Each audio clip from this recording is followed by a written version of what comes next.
So today's little problem is the internet Wi-Fi booster on the roof keeps basically crashing.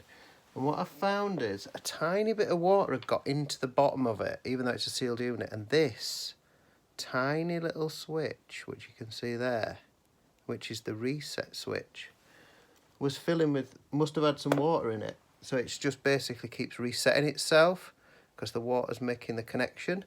So we've taken it all off, given it a bit of a the old WD-40. Other water displacement oils are available, and then hopefully when we put it all back together it will work again. But it's really not wanting to play. It's yeah, I just don't want to buy another one because they're about 100 odd quid. So hopefully that will have solved the problem. All the lights are on, as you can see. It's not crashed again.